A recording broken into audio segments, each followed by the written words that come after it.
It was only a matter of time when you came back before Exactly. people started giving you a hard time. I also don't understand people who give people like Keemstar a platform. It started to show me how two-faced Edwin was. That fucker blocked me. Him trying to say that I don't understand why someone would take this thinly veiled threat. Hey guys, so this is a really difficult video because this is someone who, when I first started watching commentary, I really 100% respected. They put a lot of time, effort and research into everything they did. I wholeheartedly respected that. However, recently there's been a lot of behaviour that I just can't accept and I can't just keep brushing off. So let's get into this video. I hate that I have to make this.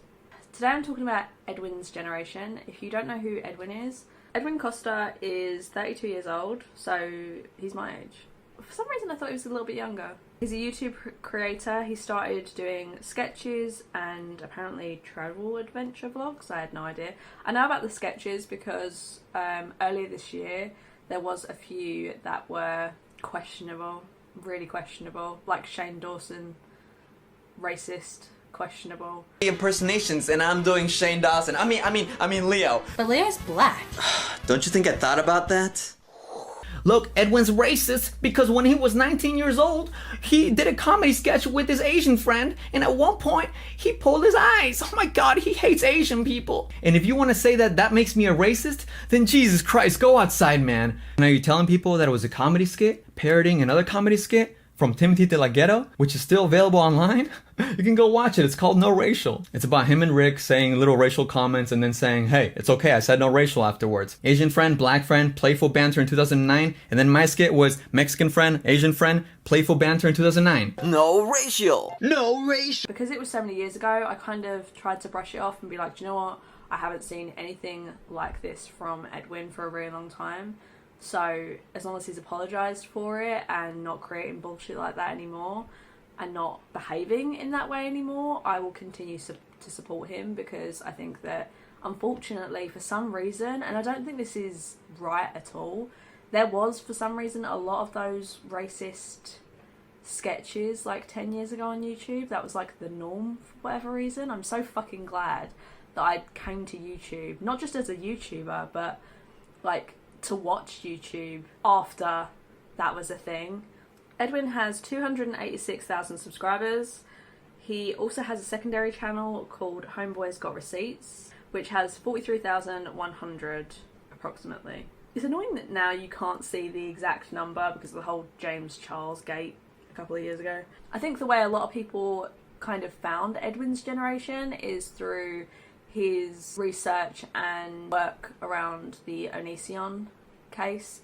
He really cared for the topic, and you could tell that, and I've said this before, those kind of like really heavy topics, you don't realise until you're making them just how fucking heavy they are. Complete side note, but I've seen that Smokey Glow's taken a month off, and actually just before she took a month off, she was dealing with about 3 or 4 really heavy subjects, and I did tweet her and said, like, please pace yourself, because as someone who creates videos on these topics, I know how fucking heavy they are. So in some ways I'm not surprised that she has now taken time off. And with Edwin, I think around the whole Onision, if I remember rightly, because this was years ago, some of his content started getting a little bit slower, and that was because the stress and the strain of that topic was really weighing him down, which is completely understandable. Early last year, around March 2020, Shiloh, who is one of the survivors of Onision,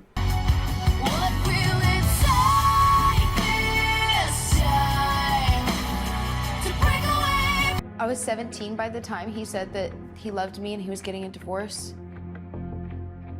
It shocked me, but it was more like a fairy tale that he would do so much and go to such great lengths for just me. But I went with it because I believed him. Actually. You know this video is never going to be online, right? No one will ever know how much I abuse you. Did he hurt you? He was very aggressive, and like I'm not one to kink shame at all, but at that time and at that age, how hard he was pulling my hair back, I could not breathe, calling me the B word, you know, calling me a slut, or while we were having sex. Very aggressive. On Twitter, I think her handle is Patient Zero, and she had a huge Twitter fight basically with Edwin. At the time, it really did seem like Edwin was being bombarded by Shiloh. These next 22 messages that I woke up to the next morning, that might be her snapping at me. Are you dead serious? I'm on suicide watch, you fucking user. Now I know I wants you to stop contacting her, but is too nice to say anything. From what I remember of a lot of the conversations, I still don't think a lot of the manipulation was okay, because she was also using other survivors' names to threaten Edwin, or to say like, well, all of us don't agree with anything you've done. And I did originally come in here to offer my help, but I think now I understand why doesn't like receiving texts from you. You seem to be a little too quick to jump on some things. At the time, I was happy to take Edwin's side. I did kind of back away a little bit of supporting Shiloh, because this wasn't the first time that Shiloh had attacked people that didn't automatically agree with her. Harass one of my girls, I'll come at you forever. No effing limits, period. Try me. She blocked this girl, but right before she blocked her, she sent her a private message and she said, "You're a bitch." I feel like she could have just blocked her if it bothered her that much, or ignored it, but why is that the impression that she wants to give off to people? To that tweet, Shiloh went ahead and encouraged her followers to report the girl Angela. "I literally want you to effing disappear." You can also see her saying that it would better the world. Shiloh also said, "Just eliminate yourself, no one wants you here."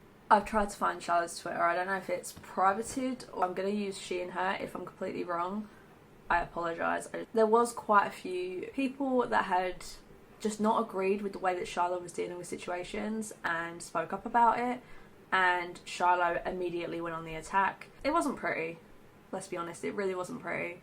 She eventually took a step away, I think, from Twitter and the internet, and except for obviously the Onision doc that she completed. By the way, if you don't know anything about the Onision situation, then I don't think I'll be able to fit it in this video. Just know that he's an ex-YouTuber, ex-Twitch streamer. Is he still on OnlyFans, or did he get banned from that as well? He was banned from Patreon. He's a groomer, and therefore he's gross. So speaking of Shiloh, let's talk about the Onision documentary. Discovery Plus decided that they were going to do a whole Onision documentary. I believe, if I remember rightly, that Chris Hansen sold the rights to the story. How's that fucking possible?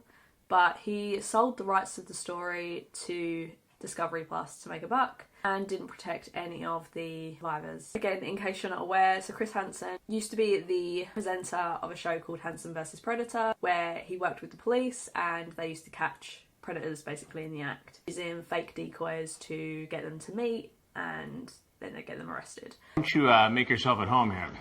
Have a seat. Want to explain yourself? Please sit in that stool. A seat right in that chair. Instead, he runs into me. Please, sir, I really drove this far for no reason. Then Chris Hansen came to YouTube and picked up the Onision story and started to interview live streams the survivors of Onision. Because Chris Hansen, I guess, seemed trustworthy, now looking back, how wrong we were. Didn't protect any of the survivors who interviewed on his YouTube channel, and therefore technically, because no one signed anything, he could sell every live stream he had from his channel to Discovery Plus, if I remember rightly. God, this was like a year ago.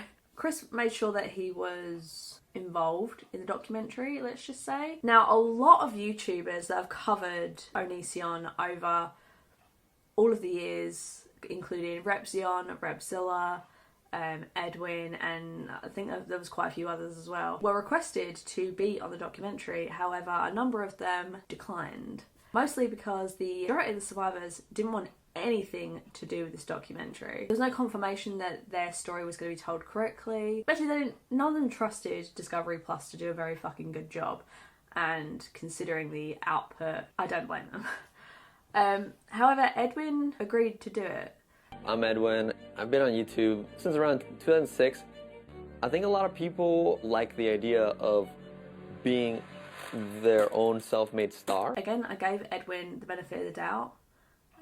Apparently Edwin was told that he could say whatever he wanted. I spoke to the producers for about 3 months before actually signing on, and you know, I can sit here and say that I thought I vetted them good enough, but obviously I failed. I vetted them thoroughly, and they are not using victims' stories without consent. Lastly, they will include my rant on Chris Hansen. Problem is that a lot of that probably was on the cutting room floor. Whatever he was gonna say to, I would hope, defend the survivors, it wasn't there. There was very little Edwin FaceTime on that Discovery documentary, and therefore it was pointless, basically, for him to have been there. I think they just wanted some sort of YouTuber face to show, like, look, these are the people that picked it up before we did, or something. Even though they gave a lot of credit, more credit than was necessary, to Chris Hansen. Once the documentary aired, a lot of people were really pissed how that documentary was dealt with, especially the first episode. The first episode, the blur on one of the survivors' faces was shocking.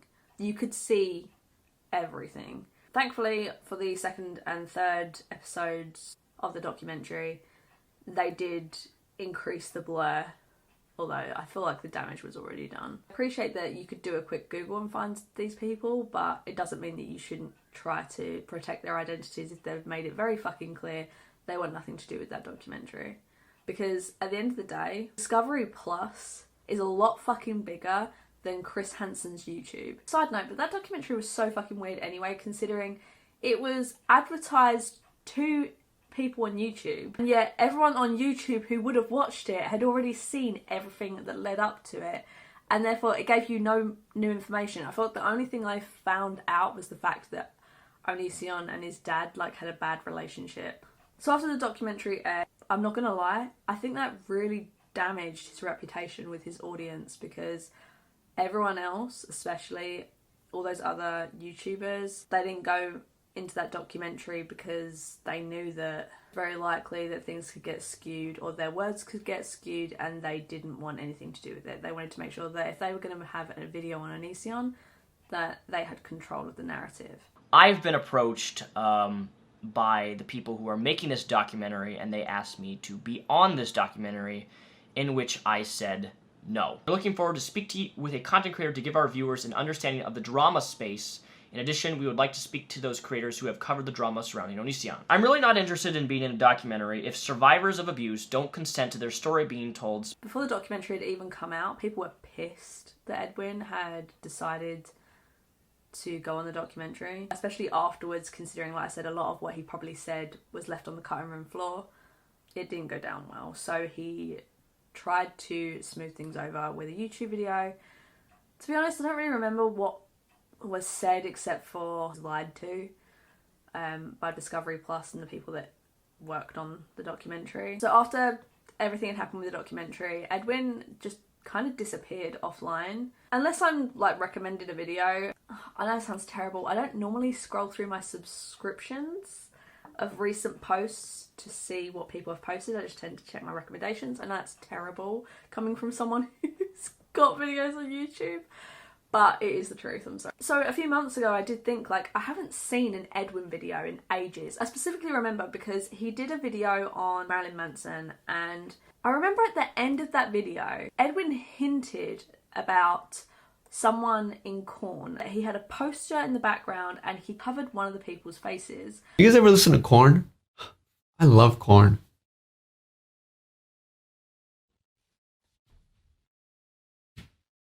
So you knew something was up right then and there. And I was like, did Edwin ever come out with that video? I literally stopped listening to Korn after that, because I was like, right, there's clearly something going on. I need to wait till this video comes out to see if I should still be supporting Korn, because if the rest of the guys in Korn are complicit with this, I want nothing to do with that fucking band. Same with Mindless Self-Indulgence. Can people just stop using their platform as a power dynamic? It's really fucking gross. I looked on Edwin's channel and saw that there hadn't been anything for like 6 months. Then I checked his Twitter to see if maybe he'd made some sort of announcement to say, I'm taking a step away for a while because of XYZ. Maybe things have gotten too heavy again. That's what I was expecting, and I couldn't find anything. And it was that night that I decided I needed to take a social media break, which, you know, initially I thought, you know, 2 weeks should be good. Obviously that was a lot longer than. And I couldn't find that anyone was talking about it either. And then, lo and behold, a few weeks later, Edwin comes back saying that he'd been hacked. This gets screen recorded around 9 private conversations that I've had with people.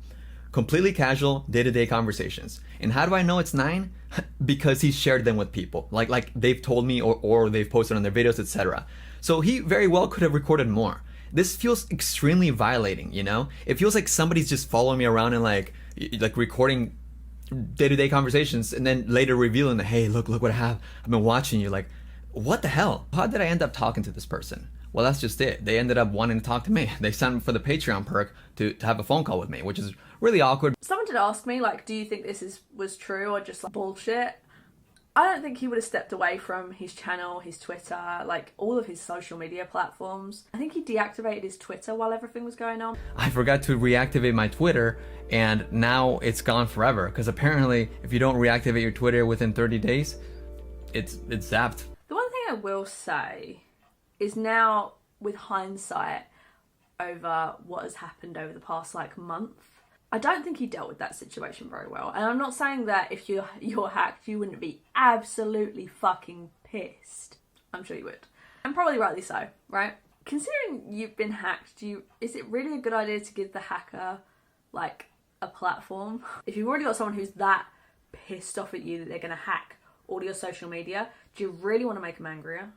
I think going through all of it with your audience makes sense. I'm pretty sure the video got copyright claimed. I remember that the video got taken down and it got put back up. And before I get into the most recent drama, let's quickly talk about some of Edwin's live streams. Edwin goes on a live stream like about once a week, I think, if I remember rightly. He tends to open his Discord for his friends, people like Nick Diorio, which I already have my thoughts on Nick, so people that are friends with him, I personally don't understand. I also don't understand people who give people like Keemstar a platform, especially when they say that they're supportive of sexual assault survivors. Keemstar has a history of blaming victims of assault or calling them outright liars. I mean, I remember him and Repzion had a huge fight on one of Edwin's streams, and Edwin just sat there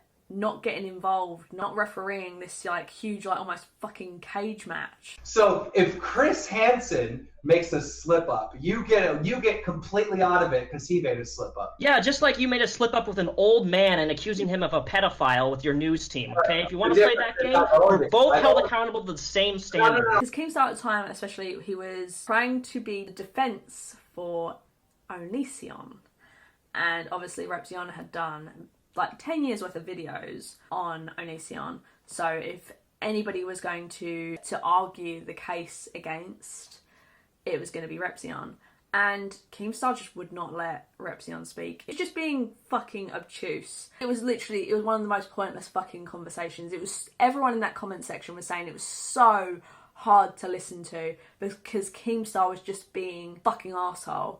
Man of being a pedo, which was wrong, and you want me to take accountability, which I have by deleting the video. I'm not asking you to take accountability. You have. What I'm saying is that your original question was asking about if I would be willing to admit if Chris Hansen did something wrong. Order. With a baseball bat. Listen to me. In my opinion, and a lot of people's opinions that were in that fucking comment section, and Edwin should have stepped in and refereed it properly and turned around and said that, you know, you get 2 minutes, you get 2 minutes, answer each other's fucking questions, and don't just beat around the bush like a fucking politician. Do what you came on here to do. But he didn't. And that's not the first time that he's done that either, because he sat back and he watched and listened to Nicholas Diorio do exactly the same thing to Repzilla. Her track record is just so bad. You can't. But what does her track record have to do with the fact that she opened up an article and said a girl had a nice shirt on? When you say it that way, the context that's not at all bad. Like you can say, oh, somebody's You got a point, Edwin? No, I'm not saying it in a specific way. I'm telling. I don't know if it's you guys came at me. I feel like you came at me a little bit harder than the other people. I don't know. I mean, I think it might be because I'm a little bit more easily accessible to you guys. You can just reach out and you can talk to me, which you should have did in the first place. Yeah, I don't give a shit. I don't operate like that. I literally no. That's literally. I don't. Yeah, care. it's what's funny is you don't operate like that, but I do.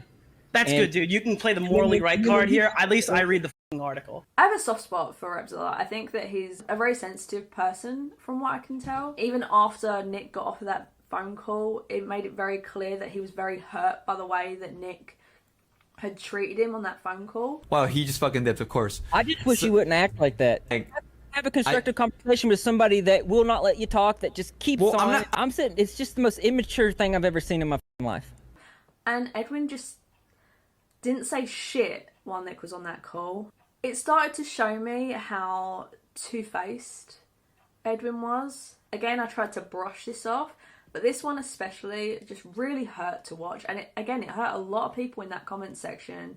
Repzilla was trying to treat Nick as the friend that he knows he is, away from this bullshit live stream. It's hard for me to talk on it because look, I consider you a friend. I don't know how you fucking feel about me, especially, I guess you think I'm a T-channel or whatever, but it's like, I don't want to make you mad.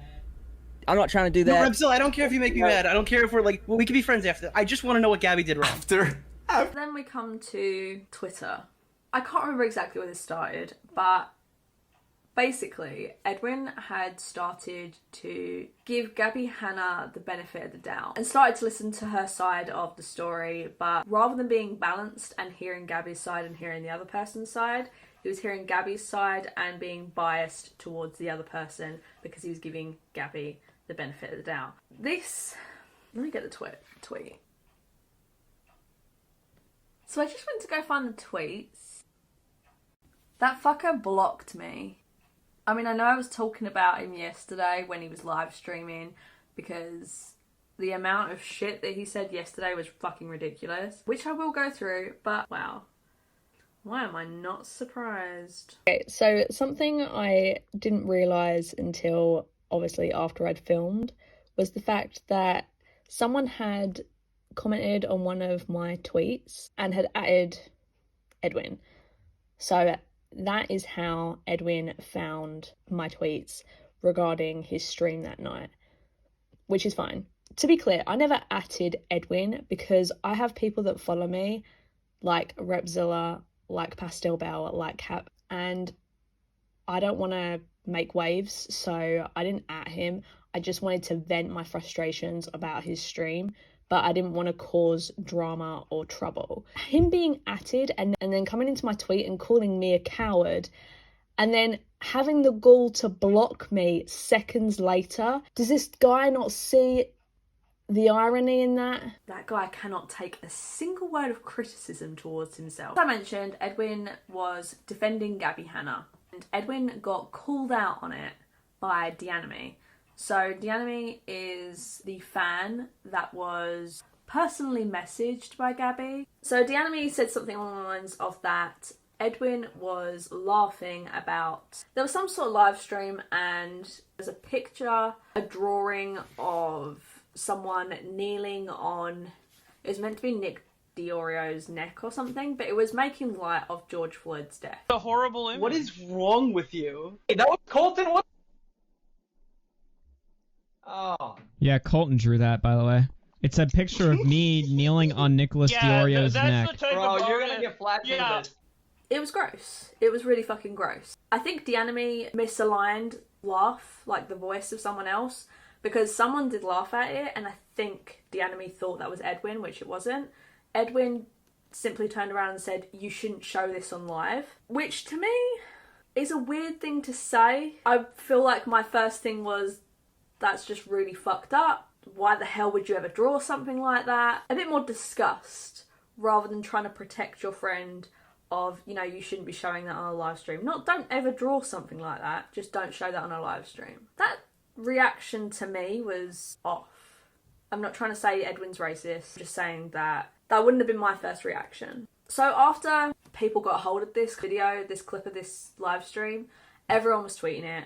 I was blocked by Edwin. It was hard for me to follow some of what was going on. After Deanna had said that Edwin had laughed at this picture of making light of George Floyd's death, Edwin retweeted her tweet to his audience and called her a liar. You have to remember that Deanna had already been harassed by Gabby stans in previous years, and now for Edwin to retweet Deanna on his platform to his followers, who are not as bad but very much as stan worthy, could have gone really, really bad for Deanna, and Edwin just was not being aware of the power of his platform and his words. This is when Halalish got involved. Halalish is extremely supportive of people that have been abused by Gabby, considering Halalish has also been abused by Gabby. So Halalish made a tweet saying, "Excuse the fuck out of me, chummy with prick Diorio." Yeah, I also find that questionable. Mocking the death of George Floyd, accusing Deanna of lying, asking someone with DID to switch in front of him. I'm pretty sure what they're talking about from the DID switch. During the whole Trisha DID community issue a few years back, Encina did a interview basically with Edwin, and I can't remember if it was in Edwin's video or if it was in Encina's video, because Encina also put a video on her YouTube channel. Encina did switch on camera. From what I remember, and I've seen it a couple of times, I saw it at least twice when everything happened, and then I watched it again because thoughts on my opinions on Trisha last year. So I never saw Edwin ask someone to switch. And what's Alora's story? So Alora is the fairy. Oh. Mm-hmm. That is very fairy-like, very... So I'm feeling very, like... I'm starting to feel like it's like a dream, and if they come out, they will, but... Okay. Yeah, and, you know, if they feel free to, because this is open communication, and you know, the goal is shared here.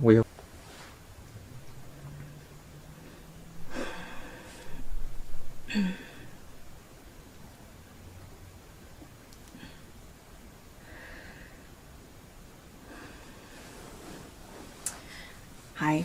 Hi. Alora. Alora, hey.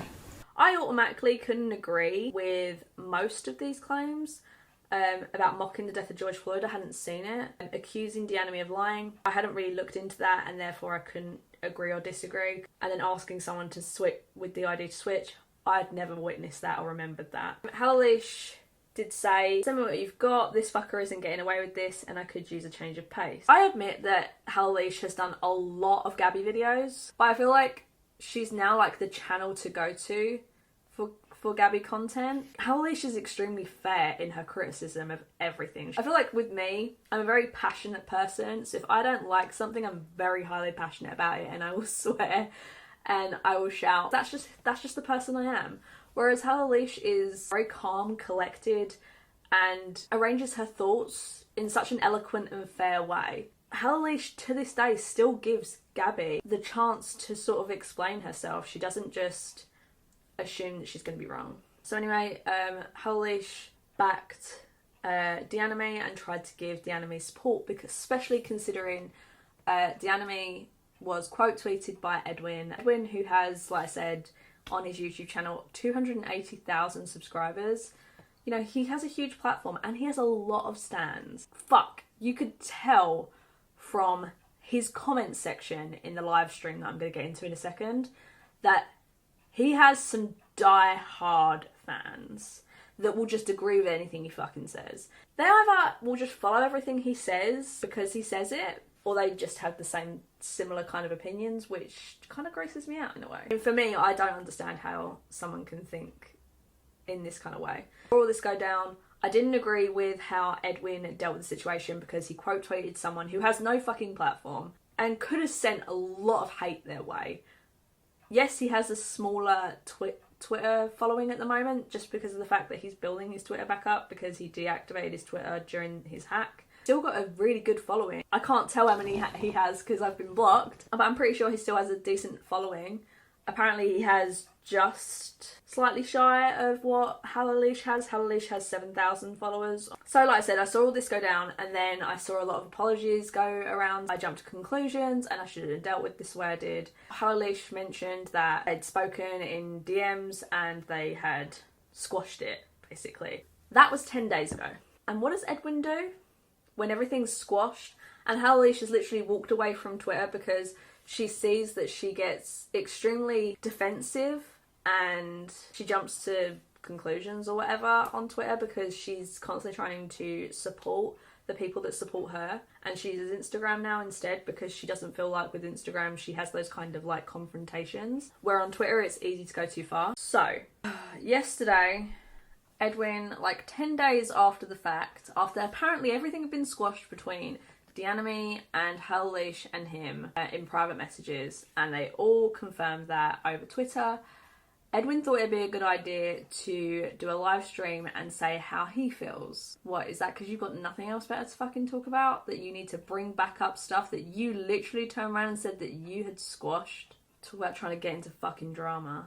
Now that I've been blocked, I literally just don't give a fuck. Edwin goes through all of the tweets. She was really being this hostile towards me. Like, I guess I had a bias because I just wanted her to be normal. Or I don't know, I'm not saying she's not normal, I just didn't want... You know, it's like when you find something out about someone you thought was cool, but then it turned out they wasn't. Therefore, I'm simping for Gabby, and therefore, let's not get this fucker... We're not letting this fucker get away with this. I will say there are some parts where he just kind of like grazes over it. So, someone has literally said, Gabby's hurt a lot of people and Edwin keeps giving Gabby the benefit of the doubt. You would think that he would have a lot more sympathy for those people, but apparently not, because it's all about Edwin. He says that there's a huge difference between Gabby and Onision. Against the idea of me doing a video to believing I'm pro Onision. Twitter's wild. Like, what does this tweet even mean? Like, how does this make sense? It just doesn't make sense to me. Against Onision abusing others, so why wouldn't you give other victims of someone else the same courtesy? Dude, but this is what I mean. And here's that, I'm sorry, but comparing Gabby Hanna to Onision in any way whatsoever is just ridiculous to me, point blank. You do this and you're doing a huge disservice to the YouTube community and to your mom. Again, I'm trying not to take YouTube seriously, so I threw in your mom, M-U-M. It's a joke, right? Yeah, Gabby hasn't groomed anyone, and no one's saying that.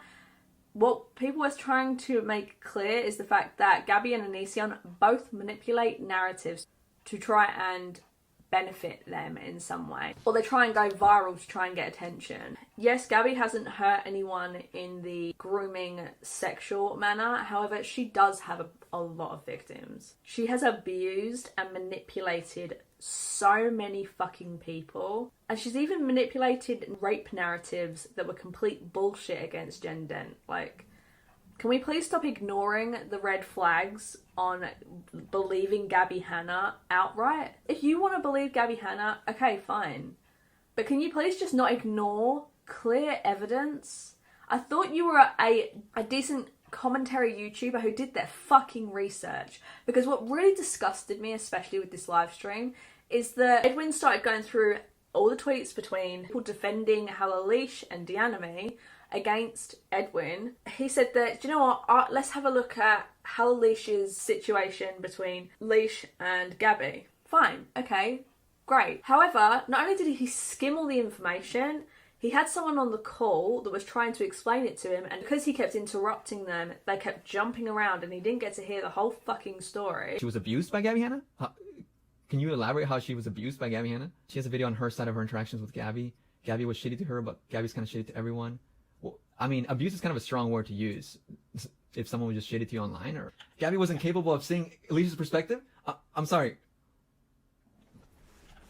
Are you a fan of people that send you blocks and blocks of text messages that you don't even know? Fuck me. Are you Holy a fan shit. I'm sorry. Rainy day review commentary. Are you a fan of that? And people that make videos about you, like, to an obsessive degree, and then expect a relationship with you? Like, I'm sorry. Like, if you made a ton of videos about me, you sent me a bunch of DMs, and I sent you a few replies, and then you got mad because I didn't reply how you wanted it. I'm sorry. That's... What? I'm not in the wrong for that. He was extremely biased against Hanna and giving Gabby Hanna the benefit of the doubt. Is Gabby Hanna paying you to do this fucking live stream? Because it's very clear that you have a huge hate boner for anyone who doesn't agree with you, especially considering I'm not the first person you've blocked who has criticised you. Even the way he talks about people who have criticised him on this live stream. Someone's like, Edwin, I used to like you, but... Like, dude, I'm sorry. If your tweet starts out with I used to like you, like, anyway, let's keep going. It's so sad. I used to like him, but man, he's really shown his true self. Bro, like, do you guys see? Like, this is the type of reply that I get over, like, my tweets. Like, it makes me feel like I'm living in an alternate reality. Wouldn't you want me on your side? Don't you want an ally? Don't you want me to help you out here? Because that's not going to convince me. That's just going to push me away. Like, trying to hold your platform over someone. Your platform of almost 300,000 people. Like, I'm sorry if you're butthurt that people don't fucking like you, but the way your attitude is recently, your higher than thou bullshit attitude, people are allowed to not fucking like you. Do you know what, for someone who lost their YouTube channel for like 6 months, you'd think they'd be a little bit more down to earth. But do you guys see the extreme reactions that I get? Like, this is not exactly normal. 2 tweets that I made about the situation, and they weren't even opinionated. They were just kind of like, I mean, I guess you could say my confusion was an opinion, but like, this is a kind of, I feel like this is kind of a visceral reaction that, I'm sorry, when people are this heated, this kind of mob mentality, it makes me want to research it, because that's kind of like the kind of guy I am. Oh, Jesus. Twitter is extreme in almost all of their reactions. Grow up. If you don't like Twitter, you may as well just get off Twitter. I think he even has a tweet up that says, because he went through it on stream and said that he no longer treats Twitter seriously.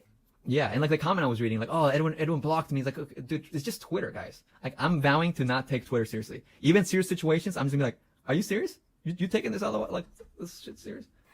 And yet, when Fat Sajak made a compilation video as a joke between Onision and Gabby being the same, he took that seriously. Edwin's right, because I was saying it's ridiculous to compare Onision to Gabby Hanna, and they clipped Onision and Gabby Hanna laughing. Oh my gosh, I was wrong. I see it now. They're totally the same person. You're right. Ratio me, queen. Ratio me. You don't like Gabby Hanna for other things? Cool. But spreading misinformation, I think is disgusting. I think it's ridiculous. Says the person who was trying to react to the whole situation between Shiloh and Gabby without actually knowing all the information, because God forbid you should go for an hour and 45-minute fucking video. God forbid you should actually do your research before you fucking talk about something. If you just wanted to talk about the tweets and his situation with Shiloh, fine. But don't start to say that you understand what the fuck went on between Shiloh and Gabby when you've actually done no research around it, and you can't even be bothered because you wanted someone to try and summarize it for you rather than go for an hour and 45-minute video. When they did go into messages, Edwin opened up the messages saying that you're not really trying to tango, are you? He makes it clear on stream the way he meant that tweet. That's the way to say, like, you're not really trying to fuck with me, are you? Because, like, it's not going to go good for you. And the cleanest way I could think of putting that was, you're not really trying to tango, are you? Like, this is me talking shit? No, dude. Like, I just don't get it. Him trying to say that I don't understand why someone would take this thinly veiled threat as a threat. From a certain point, he's been very sloppy on his second channel. He surrounds himself, oh, here comes, with horrible and biased people, and he tends to lash out on his viewers and fans and call them stupid on live. When did I do that for disagreeing with him? Even slightly. I've not done that. I've not called you stupid. Chat, who did I call stupid? I'm sorry. Don't be sensitive, little bitches. Okay, is that what it is?